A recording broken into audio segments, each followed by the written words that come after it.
안녕하십니까.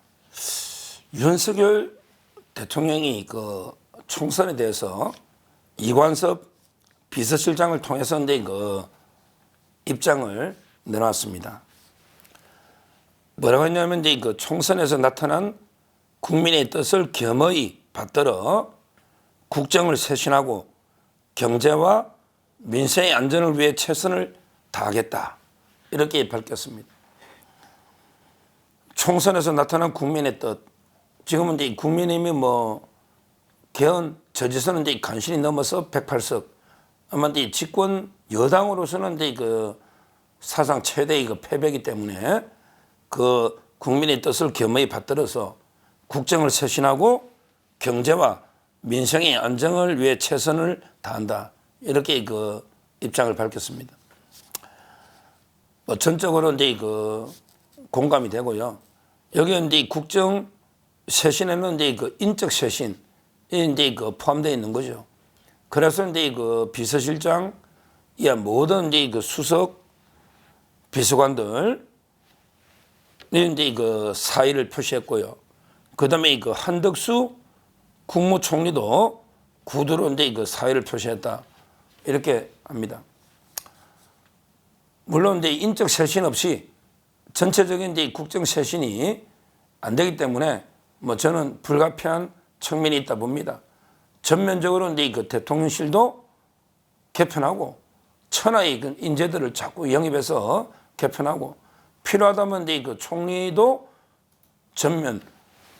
이제 바꾸서 내각까지도 전면 개편할 수 있도록 이런 이제 그 쇄신이 필요하다. 충분히 그 공감을 합니다. 그리고 이제 정책도 쇄신이 필요한데, 근데 이 부분에서 저는 좀 이제 그 한 가지 제안을 기우가 있습니다. 뭐냐면 이제 그 모든 이게 기존의 어떤 정책 추진을 이게 방향을 바꾸서는 안 된다. 이 말씀은 기우일 수가 있지만 기우겠지만 이 말씀은 이게 분명히 드립니다. 윤석열 대통령이 추진한 모든 이제 그 정책이 저는 큰 방향에서는 옳다 봅니다. 옳다 봐요. 예를 들어 이제 그 외교 안보만 하더라도요. 외교 안보만 하더라도 이제 강력한 한미 동맹과 그다음에 그 한미일 가치 동맹 공조 아닙니까? 근데 이걸 국정 쇄신해라 이걸 바꿔가지고 이게 갑자기 쇄세 외교를 해라 중국하고 또는 이게 북한하고 군력 외교를 해라 이렇게 바꿀 수는 없는 거 아닙니까? 기본적으로. 그다음에 경제도 그렇습니다. 경제도 이제 그 건전 재정으로 국가 부채를 이제 그 줄이고 그리고 이제 그 원전 생태계를 복원을 하고요. 그다음에 그 시장 경제 기본적으로 자유 시장 경제 맡기는 이런 이제 큰 방향 이걸 이게 전환할 수는 없잖아요. 저는 경제도 큰 방향은 옳다고 봅니다. 그 외에도 노동개혁 또는 이제 교육 카르텔 혁파, 연금개혁 이런 게 다 필요하다 봅니다. 특히 중요한 게 의료개혁인데요. 의료개혁. 이것도 마찬가지입니다. 의료개혁을 그냥 전면 백지화해서 포기할 수는 없는 거 아닙니까? 그러면 이게 나라 정부도 아니에요.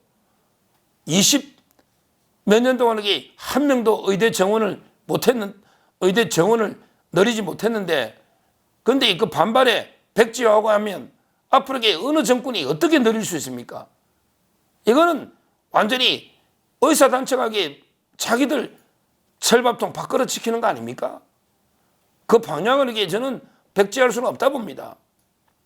결국 전체적으로 큰 방향은 옳은 방향으로 정책을 저는 펴고 있다. 이렇게 지금도 확실하게 믿고 있습니다. 이거는 선거에 승패하고 관계없이 옳은 방향입니다. 다만 이제 그 개혁은 원래 힘든 거예요. 개혁은 이제 혁명보다 힘들다는 말이 있습니다. 혁명은 이제 그냥 총칼로 피를 보는 거죠. 그런데 개혁은 어떻게 해야 되나 대화와 타협, 설득으로 기존 정책을 기존 문제를 바꾸려 하니까 대화, 타협, 설득으로 그만큼 이게 어려운 거예요. 원래 개혁으로 이익을 보는 계층은 이게 전 국민이니까 안 나서요. 오히려 이게 의료개혁 때문에 의사들만 극렬하게 반대하지 않습니까? 국민들이 덕을 보지만 국민들은 적극적으로 안 나선단 말이에요. 오히려 개혁으로부터 피해보는 계층이 있죠. 이 계층만 이게 나서는 겁니다. 그러다 보니까 이게 개혁하다 보면 이게 도처에 적이 생기고 오히려 이제 그 여론 지지율은 떨어질 수가 있는 거예요. 저는 이번에 그 패배의 중요한 원인 중에 하나가 의료개혁 이 부분을 이렇게 꼽고 있습니다. 그래서 이제 그 큰 방향은 옳은데 다만 이제 그걸 추진하는 과정에서 항상 이해 당사자들이 있지 않습니까? 이분들하고 이게 조금 더 긴밀하게 소통하면서 경청하는 여론을 수렴하는 물론 이제 선거 막판에 여러 대화 채널을 가지고 전공의도 만나고 여러 데 대화를 했지만 좀 더 전부터 사전부터 더 자주 소통하고 경청하고 했으면 사람에게 그 합의를 도출할 수도 있지 않았을까 이런 약간 아쉬움이 드는 것도 사실입니다. 그래서 이제 다시 한번 말씀드리지만 인적 쇄신은 필요하고요. 필요하고 그다음에 그 정책은요. 큰 방향은 그대로 저는 유지해야 된다. 다만 이제 그걸 추진하는 과정에 조금 더 낮은 자세로 그 여론을 경청하면서 소통하는 이런 거는 이제 필요하다. 이렇게 봅니다. 그다음에 그 야당도 그래요. 기본적으로 저는 야당하고 상대는 여당으로 봐요. 따라서 이제 그 야당이 법안 내면 여당하고 국회에서 협상하면 되지. 이제는 대통령이 일일이 뭐 여당의 영수도 아니고 일일이 영수회담 자체가 말이 안 되는 거죠. 그래서 저는 그리고 곧 아마 구속될 조국이나 이재명하고 직접 만나가지고 무슨 협상은 어떻게 대통령이 됩니까? 기본적으로 저는 뭐 야당하고의 협상은 국회에서 국민의힘의 대표가 정해지면 국민의힘하고 이제 그 민주당 이런 데 협치를 통해서 기본적으로는 그 해결할 문제다. 이런 생각이 들고요. 어차피 제가 누누이 강조하지만 이런 그 정치 영역과 사법의 영역은 다르기 때문에 윤 대통령이 굳이 뭐 조국이나 이재명 만나서 그 사법 잘못된 시그널을 줄 필요는 없다. 이렇게 저는 생각을 합니다. 우리 윤석열 대통령, 저희가 이제 그 뽑은 대통령입니다.